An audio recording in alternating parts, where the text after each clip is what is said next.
The unwanted union. Captain Marcus Webb adjusted his formal military jacket one final time, the stiff fabric feeling like armor against what was to come. The grand hall of the Vorthak Palace stretched before him, its crystalline walls reflecting light in patterns that hurt human eyes.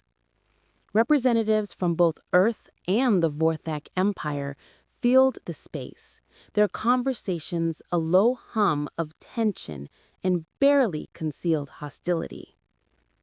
"Remember, Captain," Admiral Hartley whispered beside him, "this marriage prevents a war that could destroy both civilizations. Whatever she looks like, whatever happens tonight, you smile and play your part." Marcus nodded grimly. The peace negotiations had been failing for months. The Vorthak Empire controlled 3 star systems that Earth desperately needed for expansion, while humanity's technological advances in space travel threatened Vorthak dominance. When traditional diplomacy failed, the Empress proposed an ancient solution, a binding marriage between royal houses. The problem was Princess Zafira. Every report Marcus had received painted her as physically repulsive by both human and Vorthak standards. Whispers spoke of deformities, of a creature so hideous that even her own people kept her hidden away. The Empress's political advisor, Chancellor Vex, had made it clear that accepting this damaged goods princess was Earth's only path to peace. "She approaches," someone whispered.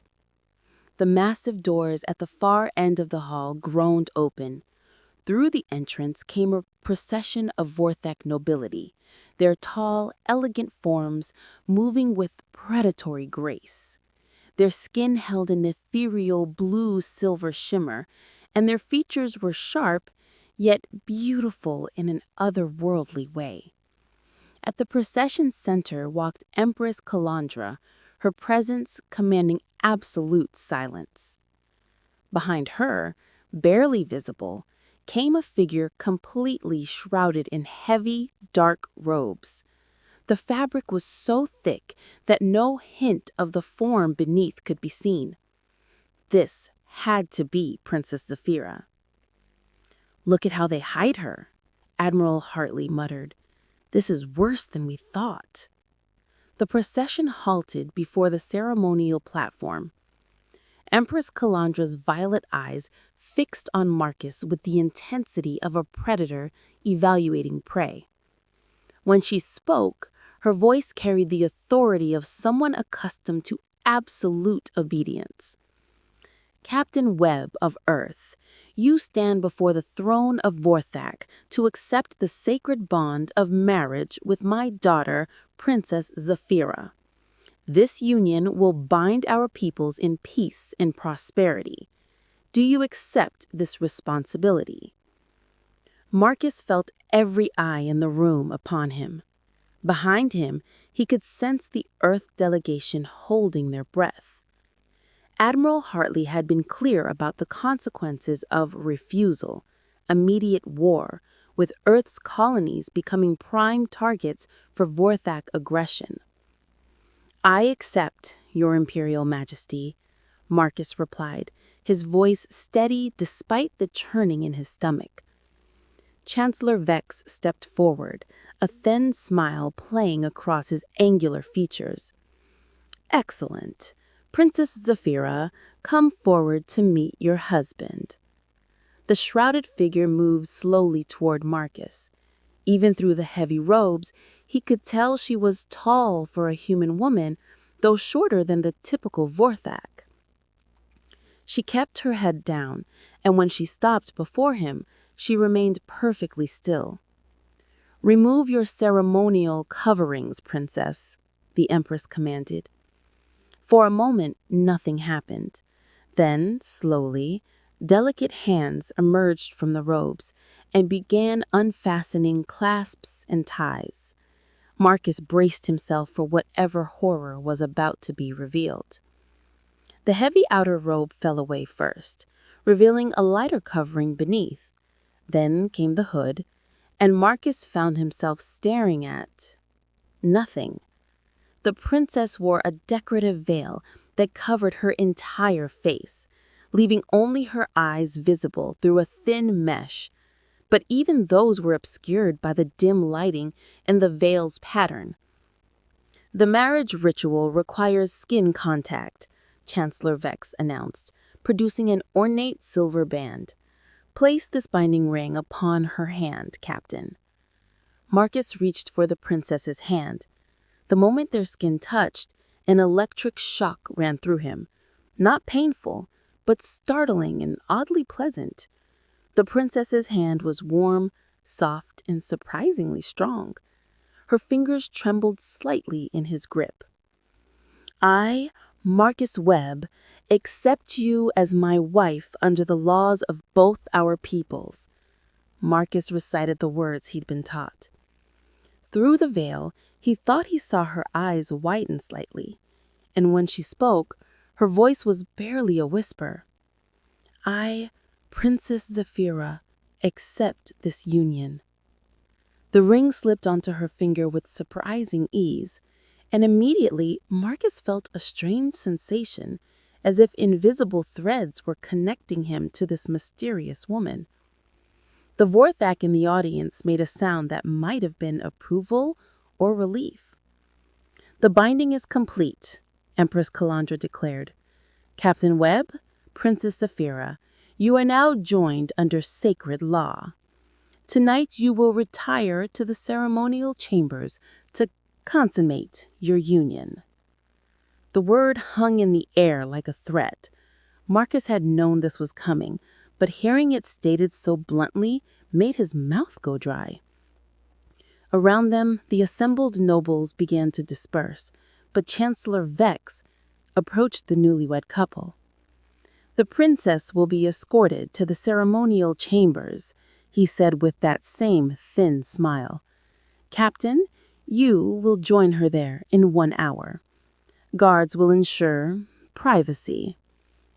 As Zephyra was led away, still silent and shrouded, Marcus caught one last glimpse of her eyes through the veil. For just a moment, he thought he saw something there. Fear, perhaps, or maybe sadness, but before he could be sure, she was gone. Admiral Hartley clapped him on the shoulder. Well done, Captain. You've just prevented a war. But as Marcus was led to his own quarters to prepare for what was to come, he couldn't shake the feeling that he'd stepped into something far more complex than a simple political marriage. The princess's touch had been so gentle, so human, despite everything he'd been told about her supposed deformities. In just 1 hour, he would finally learn the truth about his mysterious bride. Whatever secrets lay beneath those concealing robes, his life was now bound to hers, and there would be no turning back. The wedding night awaited, and with it, revelations that would change everything Marcus thought he knew about this arranged marriage and the woman who was now his wife. The hidden conspiracy. Marcus woke to the sound of soft breathing beside him. In the gentle morning light filtering through the chamber's bioluminescent panels, Zephyra looked even more beautiful than she had the night before.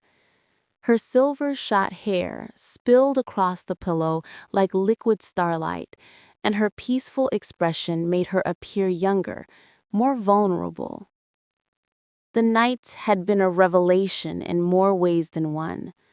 Beyond the physical intimacy they'd shared, Marcus had discovered a brilliant, passionate woman who had been forced to hide her true self for years. But with dawn came the harsh reality of their situation. We can't stay here, Zephyra murmured against his chest, her eyes still closed. I know. Marcus stroked her hair gently. How much time do we have? Not much. Chancellor Vex will expect you to emerge from this chamber either broken by disgust or resigned to your fate. When you appear happy, she sat up, the sheet falling away from her shoulders. He'll know something's wrong. Marcus traced the delicate pattern of silver markings along her collarbone, still amazed by her beauty. Then we leave before he has a chance to see me. It's not that simple. Zafira rose and moved to a hidden panel in the wall. With practiced movements, she opened it to reveal a cache of supplies, dark clothing, basic tools, and what appeared to be a small communications device. I've been preparing for this possibility for months, but we're not just running from Vex. Who else? My mother. Zafira's expression grew pained. She may not know the full extent of Vex's plans, but she's complicit. She agreed to this marriage believing it would eliminate me as a threat to her rule while securing peace with Earth. A threat? You're her daughter. I'm also a potential rival. Zafira pulled on a simple dark tunic and pants, her movements quick and efficient. Vorthak's succession isn't always hereditary. The strongest claim to rule often wins, and my unique heritage makes me dangerous in ways my mother fears. Unique heritage? Zafira paused in her preparations. My father wasn't Vorthak, Marcus. He was human. The revelation hit Marcus like a physical blow. What? 26 years ago, my mother had a secret affair with a human diplomat.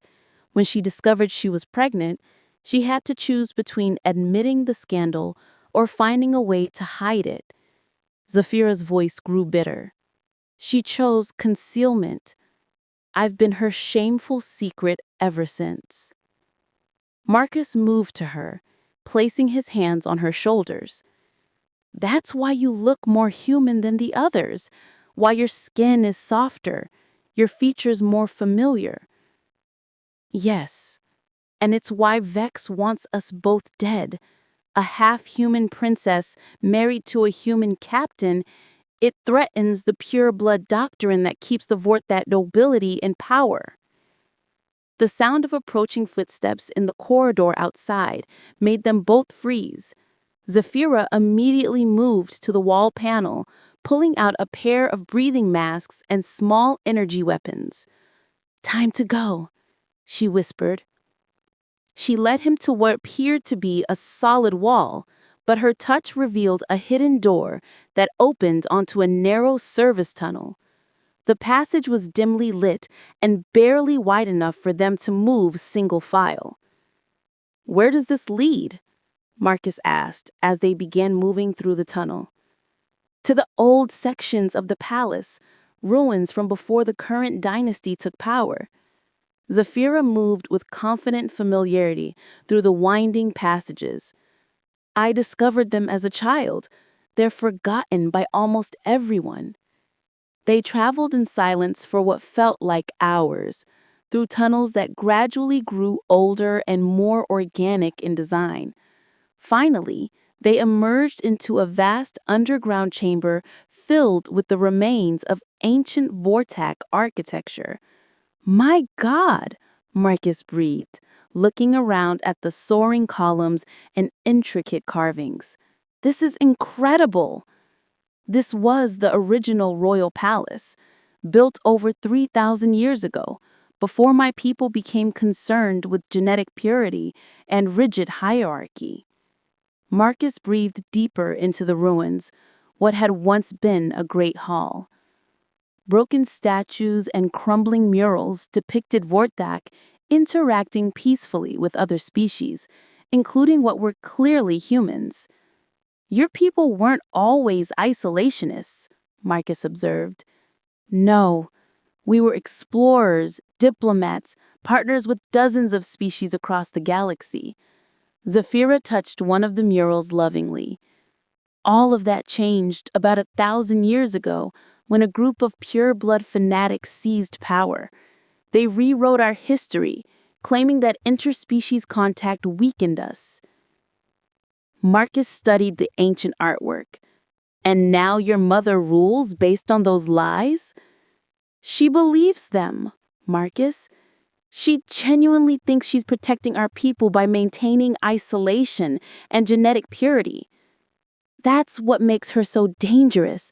She's not evil, just wrong. The device suddenly chimed with an incoming transmission. Zafira's face went pale as she listened. "What is it?" Marcus demanded. "Palace security alert. They've discovered we're missing." Her fingers flew over the device's controls. "Vex is claiming you've kidnapped me, that you've taken advantage of my condition to escape and use me as a hostage." Marcus felt rage building in his chest. "And your mother believes him?" "She wants to." Zafira's voice was heavy with sadness.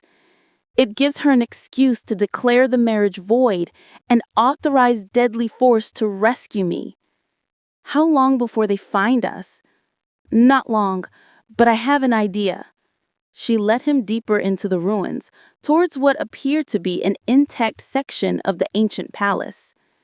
They entered a circular chamber dominated by a crystalline structure that hummed with energy.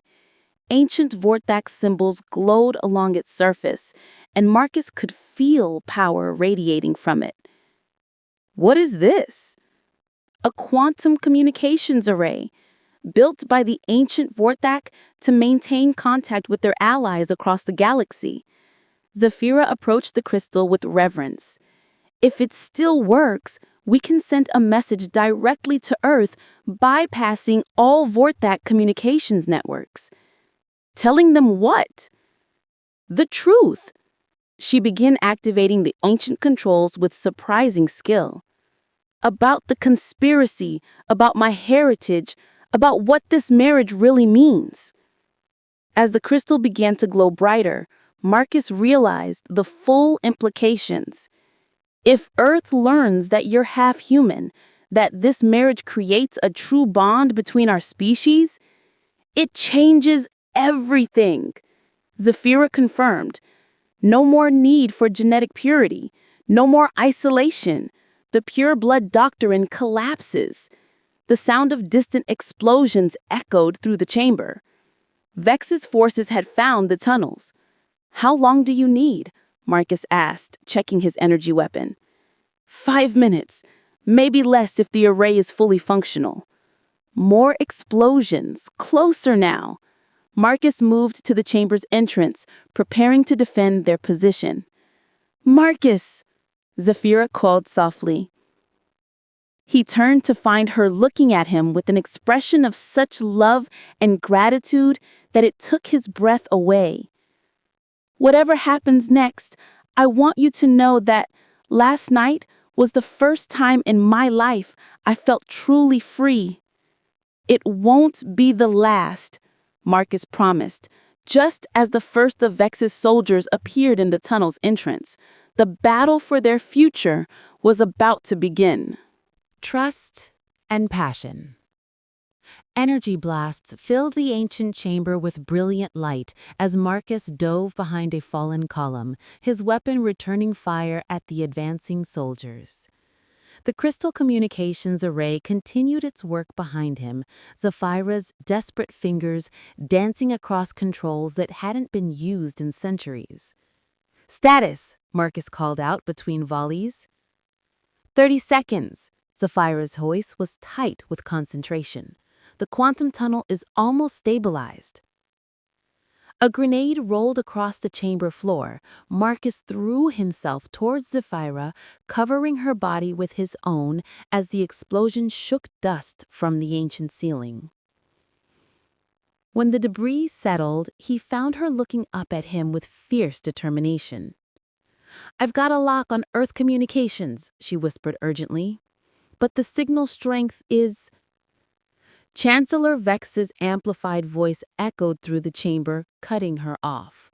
"Captain Webb, you will release the princess immediately and surrender yourself for interrogation."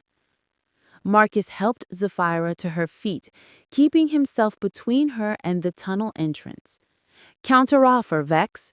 You stop trying to murder us, and maybe we don't expose your coup attempt to both our governments. A harsh laugh echoed from the tunnel. Expose what, Captain? A human kidnapper holding a helpless, deformed princess hostage? That's how this will be recorded. Not so helpless, Zephyra muttered, her hands still working frantically at the crystal array. Signal's getting stronger. I just need... The crystal array suddenly flared with brilliant light, then went dark. No! Zephyra's cry of frustration echoed through the chamber. The ancient power coupling failed. I need to reroute through the backup systems, but they're on the other side of the chamber. Marcus assessed their situation. At least a dozen soldiers blocked the main tunnel, with more probably coming. The backup systems Zephyra needed were across 30 meters of open ground, with no cover. How long to reroute? 2 minutes if I'm not interrupted. She looked at the exposed path, then at him. Marcus, you can't hold them off that long alone. Watch me. He checked his weapon's charge. When I give the signal, run for those systems and don't look back. I'm not leaving you to... He silenced her with a kiss, fierce and desperate. Trust me. Before she could protest further, Marcus stepped out from behind the column, weapon blazing. His accurate fire forced the soldiers to take cover, buying precious seconds. Now, he shouted. Zephyra ran. Marcus laid down covering fire, forcing himself to ignore the energy blasts that came far too close to his position. He could hear Zephyra working at the backup systems, her breathing quick and sharp with effort. Almost there, she called. An energy blast nearly took Marcus's head off, forcing him to duck. When he looked up, Chancellor Vex himself was advancing into the chamber, flanked by his elite guards. Enough of this nonsense, Vex declared, his weapon trained on Marcus. Kill the human, stun the princess. Got it! Zephyra's triumphant cry was followed by the crystal array blazing back to life. Connection established, transmitting now. Vex's expression shifted to one of genuine alarm. Stop her! Destroy that array! Energy fire erupted from multiple directions. Marcus threw himself across the chamber towards Zephyra, reaching her just as she completed the transmission. The force of his tackle carried them both behind the crystal structure as weapons fire filled the air around them. Did it work? Marcus demanded. Signal sent. Full data package transmitted directly to Earth Command. Everything about the conspiracy, my heritage, and the historical records from these ruins. Her words were cut off as the chamber shook under concentrated weapons fire. The ancient crystal array began to crack under the assault. Move! Marcus grabbed Zephyra's hand and led her toward a small alcove he'd spotted earlier.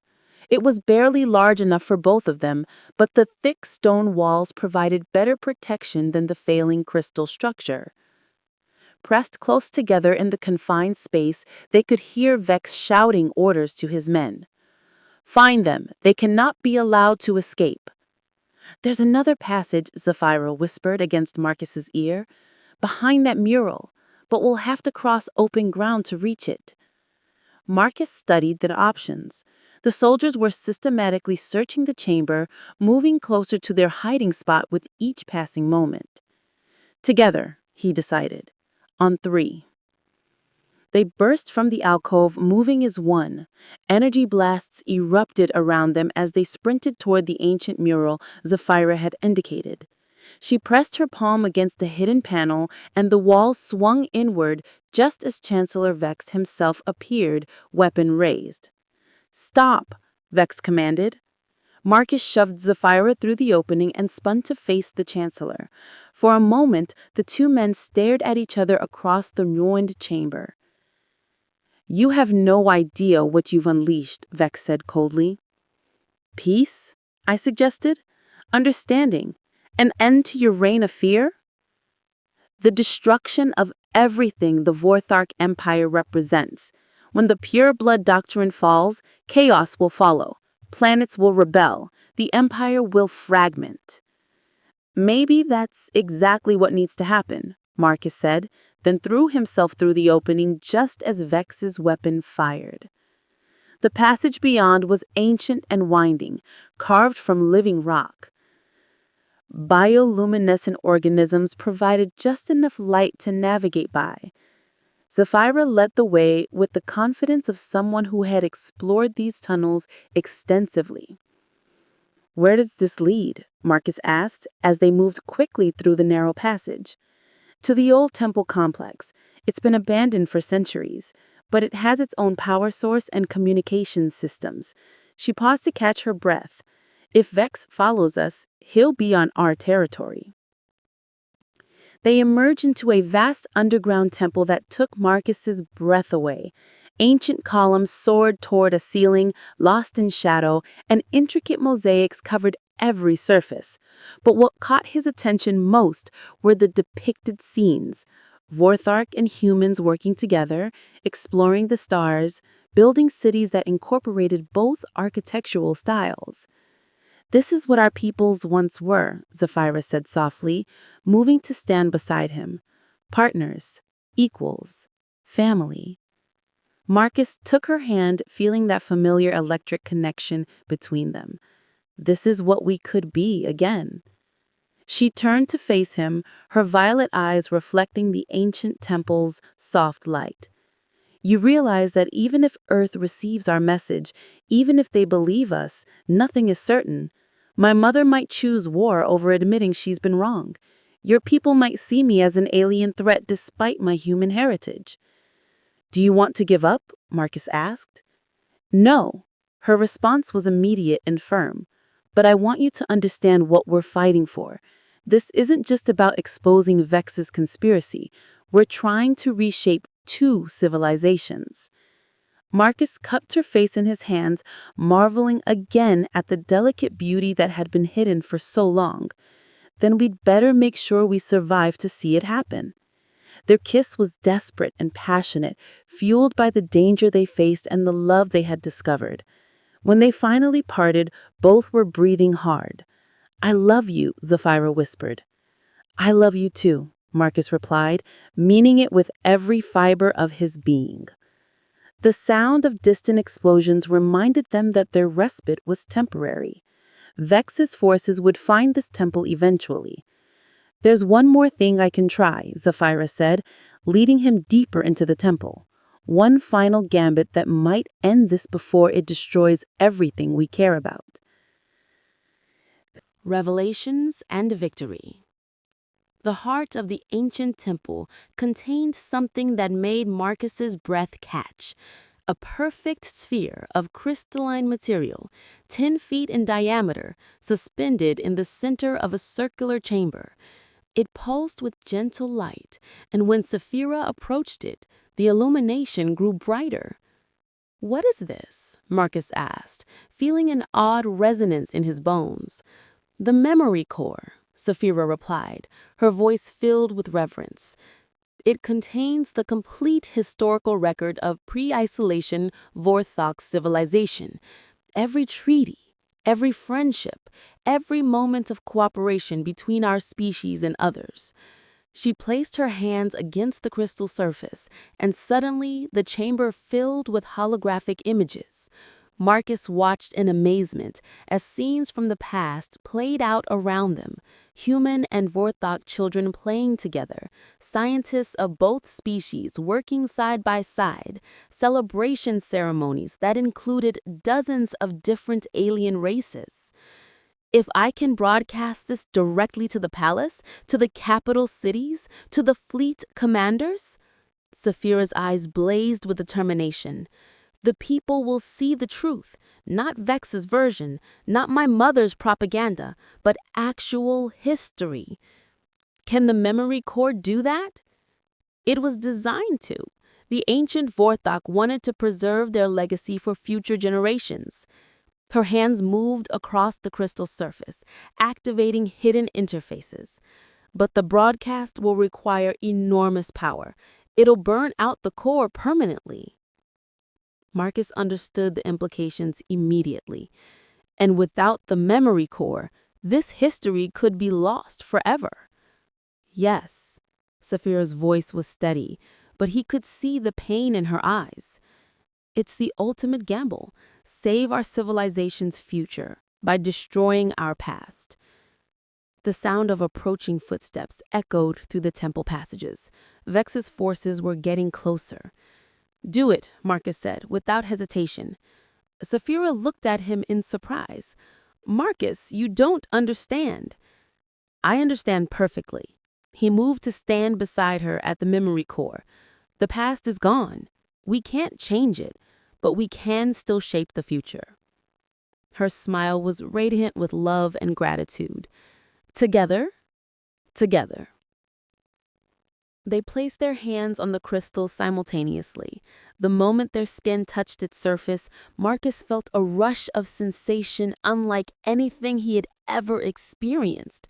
Memories that weren't his flooded through him. The joy of first contact between species, the sadness of the isolation period beginning, the hope of those who had hidden these records. The memory core blazed with brilliant light as it began its final transmission. Throughout the Vorthok Empire, on every planet, every ship, every communication device, the true history of their civilization began to play out in vivid detail. It's working, Saphira exclaimed, as data flowed through the crystal. The signal is reaching everywhere. They can't stop it. But their triumph was short-lived. Chancellor Vex burst into the chamber, his elite guards flanking him, weapons raised. "Step away from the core," he commanded. "You're destroying everything." "We're saving everything," Marcus replied, keeping his hands firmly on the crystal. The power flowing through it was incredible, almost overwhelming, but he forced himself to maintain contact. "You ignorant fool! Without the pure blood doctrine, the empire will collapse into chaos. Planets will declare independence. The fleet will fragment." "Good," Saphira said firmly. "Let them choose their own paths. Let them build something better than what we've become." Vex raised his weapon, but before he could fire, another voice echoed through the chamber. "Stand down, Vex." Empress Calandra entered the chamber, flanked by her personal guard, but her attention wasn't focused on the standoff. Instead, she stared at the holographic images flowing from the memory core, her expression one of stunned recognition. "Mother," Saphira said softly, her hand still on the crystal. "I remember," the Empress whispered, her eyes fixed on a particular holographic scene showing a younger version of herself dancing with a human diplomat.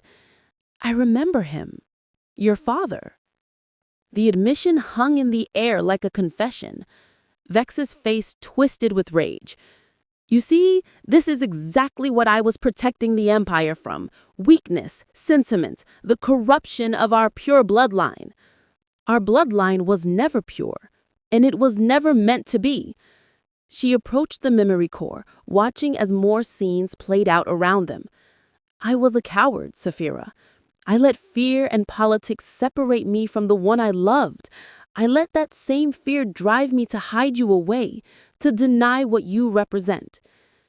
"It's not too late," Marcus said, feeling the power of the core beginning to fluctuate.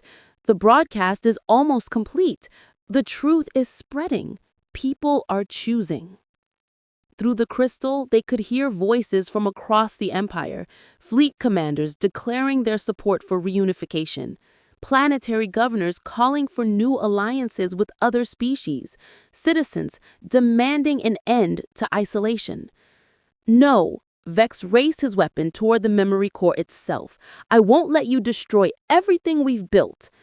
The Empress moved faster than Marcus would have thought possible. Her own weapon fired once, and Vex collapsed, his plans dying with him.